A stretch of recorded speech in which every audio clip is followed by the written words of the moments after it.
السلام عليكم، يا رب تكونوا بخير. من اكتر الكلمات بقى اللي بنسمعها في اليوم: انا نفسي في حاجة حلوة بس تكون سريعة قوي وسهلة ومش عايزين وقت ولا مجهود. النهاردة بإذن الله هنحضر مع بعض يعني انجح طريقة للكيك ممكن تعملوها. انسوا اي طريقة كيك عملتوها قبل كده. ممكن تعمليها في دقايق، هتطلع معاكي هشة ومرتفعة، وفي الخلاط هنحضرها بسرعة جدا. وانتي بتعملي القهوة بتاعتك او بتعملي الشاي، بصي في دقايق وانتي واقفة كله هيخلص في ثواني، وبجد هتطلع معاكي ناجحة جدا ومن اول مرة هتعمليها. وقبل اي حاجة ما تنسوش تدعموني بلايك واشتراك وشير وكومنت حلو زيكم. وخلاص احنا قربنا نوصل ل3000 مشترك، اتمنى ان انتوا في الفيديو ده توصلونا ل3000 مشترك. ويلا بينا نعرف تكات وتفاصيل الكيكة دي عاملة ازاي. اول حاجة احنا يعني اتمنى ان انتوا تتابعوني للاخر عشان هقولك على تكات هتعرفيها في الفيديو واحنا ماشيين. هنجيب الخلاط بتاعنا وهنحتاج كوباية وربع من السكر. ان شاء الله السكر يعني الكمية دي هتبقى مظبوطة معاكي. هنحتاج كوباية بقى، انا حطيت نص سمنة على نص زيت، اللي عايز يحط 3/4 زيت وربع سمنة مفيش مشكلة. بس انا حطيت نص سمنة على نص زيت عشان تطلع غنية كده شوية وطعمها حلو. اهو حطيت الزيت والسمنة والسكر مع بعض. هضربهم الاول كويس لحد ما اللون بتاعهم يفتح. اهو يعني ضربناهم لوحدهم الاول لحد ما لونهم يفتح. تابعوني، هقول لكم على كذا تكه كده عشان اقول لكم ازاي الكيكه تطلع معانا ناجحه وهشه وما تهبطش مننا في الفرن. بعد كده هنجيب البيض بتاعنا، دول حوالي 4 بيضات من البيض هنحطهم. ان شاء الله يعني كميه البيض دي هتطلعها معاكي ناجحه جدا. امشي بس زي ما انا بقولك بالظبط، وهتشوفي اجمل كيكه ممكن تتخيليها في حياتك. يعني تنفع كيكه اسفنجيه، ممكن تحشيها كتورته. مفيش منها حتى يعني جزء طالع وحوض او جزء نازل، لا هتطلع كلها متساويه، وهوريكي ازاي وهقولك ازاي نطلعها كلها سوا واحد ومفيش فيها فراغات كمان. حطينا ال4 بيضات على السمنه والزيت والسكر. بعد ما ضربناهم كويس هنحط البيض وهنحط معاه كيس فانيليا. طبعا احنا متعودين بنحط الفانيليا مع البيض على طول. هنحط كمان معلقة من الخل، يعني معلقة كبيرة من الخل الأبيض. ودي التكة مهمة جدا، الخل هيخليلك الكيكة المسام بتاعها كويسة مقفولة، مش فيها فراغات. ضربناهم في الخلاط كويس لحد ما حصلنا على القوام التقيل ده. هو تقل معانا كده خلاص بقى في الخلاط اهو. شايفين تقل ازاي؟ هنركنه بقى على جنب شوية وهنبدأ ندخل على الدقيق. هقولك بقى على تكات دقيق يطلع معاكي مظبوط. اول حاجة احنا بنستخدم دقيق متعدد الاستخدامات. تمام، لو انت عارفة الدقيق يعني متعودة عليه على طول، خلاص انت بتعتمديه. دول حوالي 2.5 كوباية من الدقيق. هننزل عليهم بكيس بيكنج باودر، يا كيك شيف يا بيكنج باودر اللي هو الاخضر العادي ده ينفع وده ينفع، مفيش اي مشكلة فيهم خالص. لو مش ضامنه الدقيق بتاعك بتجيبي دقيق متعدد الاستخدامات او دقيق للحلويات عادي، يعني ما تصعبوش الدنيا على نفسكم. وهنحط كمان ذره ملح. بس كده، ده بالنسبه للمواد الجافه، ما حطيناش اي حاجه تانية. يبقى 2.5 كوباية من الدقيق عليهم كيس بيكنج باودر وعليهم ذره ملح. وضروري جدا الكوبايه اللي احنا بنشتغل بيها هي نفس الكوبايه اللي احنا بنشتغل فيها في كل فيديو بقول لكم نفس الكلام. انا ما بحبش بصراحه موضوع الجرامات و350 جرام و200 جرام يعني في ناس ما بيبقاش عندها ميزانه في البيت، في ناس ما يعني مش هنزل اقعد اوزن عند الناس عشان اقعد اعمل حاجه حلوه. يعني أنا عايزه حاجه سريعه وفي نفس الوقت يعني في نفس الوقت تطلع معايا ناجحه. هنجيب بقى حاجه غويطه كده وهنزل بالدقيق بتاعي اهو. يعني بتعايري نفس الكوبايه هي اللي بنعاير بيها كله. هننزل بقى بالخليط بتاع الكيكه اللي في الخلاط كله عليها كده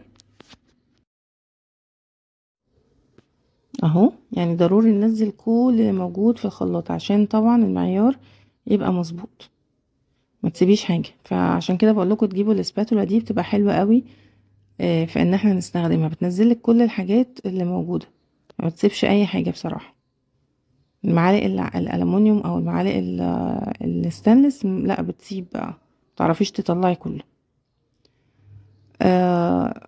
فزي ما بقول لكم الكيك دي من الكيكات اللي بجد هتنسوا اي كيكه عملتوها قبل كده، تنفع في اعياد ميلاد. يعني دي بديل الكيكه الاسفنجيه بقى اللي احنا بنقعد نضرب البياض لوحده والصفار لوحده وش وش، يعني هي دي هتطلع نفس النتيجه واحلى كمان. ده غير انها غنيه وطعمها حلو جدا. هنقلب، ويعني قدام شويه هقول لكم ليه الكيكه التسويه بتاعتها. وانا بقلب فكت بس تمام. هي هتبدا تتقل معايا. بصوا احنا قلبنا اهو، بنقلب بالراحه طبعا. مش هقولك بقى من تحت لفوق الكلام ده، لا شوفي، يعني مش عايزه اقولك السهوله والبساطه، ومش محتاجه تكات ولا حركات ولا اي حاجه خالص، مفيش فيها اي مجهود ولا موضوع صعب، مفيش تعقدات خالص فيها. قلبنا، هي هنا تقلت معانا وده طبيعي جدا. وصلنا للقوام كده مظبوط. هنعمل ايه بقى دلوقتي؟ هنجيب كوبايه حليب مغلي، يعني غليناه درجه الغليان، وهنزل بيها كلها. يعني ما تخافيش خالص. طبعا هنا هنقلب بالراحة، هتحسي طبعا ان واحنا بنقلب القوام بيخف معاكي، ده طبيعي جدا وعادي خالص. اهو هنفضل نقلب بقى فيها كده بالراحة خالص، عشان خلي بالك الحليب سخن، عشان احنا كمان ما نتلسعش يعني. آه هنا ممكن يتنطر منك ولا حاجة يجي على ايدك لا قدر الله فيلسع يعني. فبنقلب بالراحة خالص، مش عايزين حوادث يا جماعة، احنا داخلين نعمل حاجة حلوة، مش داخلين نعمل حوادث، ها يعني نركز.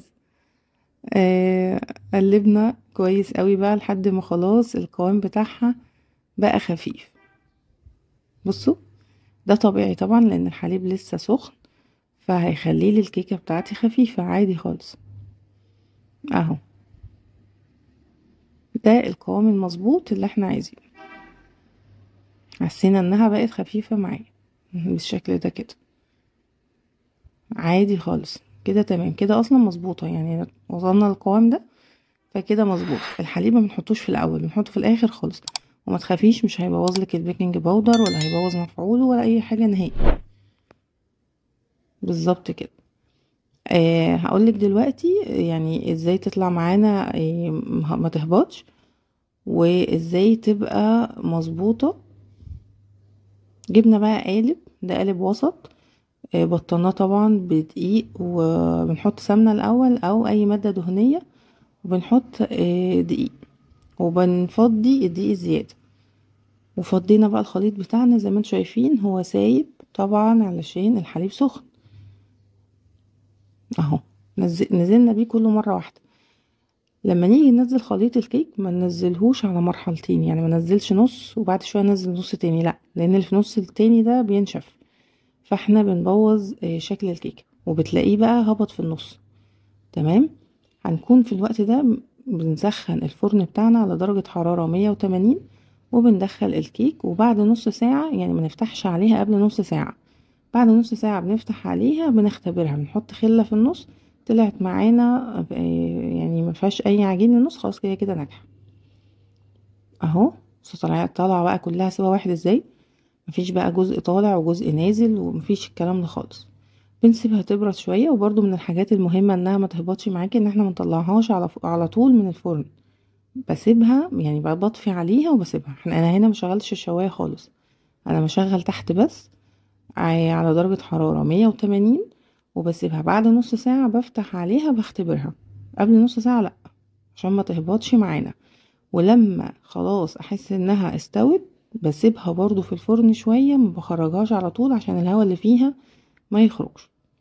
وبعد كده بقى بعد ما بتهدى بنطلعها. طبعا المفروض ما بنقطعهاش وهي سخنة، بس انا استعجلت طبعا عليها قطعتها وهي سخنة، بس برضو النتيجة هايلة بصراحة. انا مش قادرة اقولكم اصلا على طعمها، يعني سيبك من شكلها، غير ان شكلها جامد جدا، لا طعمها كمان في منتهى الجمال. يعني من انجح الكيكات اللي ممكن تعمليها ومفيش اختلاف عليها. تنفع تورته على فكرة، دي بديل الكيكة الاسفنجية. ان انت تحشيها، تقطعيها من النص بقى وتحشيها، ممتازة جدا جدا معاكي. لازم بعد الفيديو ده تقومي تعمليها وتجربيها وتقولي لي، ترجعي لي تاني في الكومنت وتقولي لي طلعت معاكي عامله ازاي يعني. ولازم دعوه حلوه كده منك يعني. بصوا الجمال.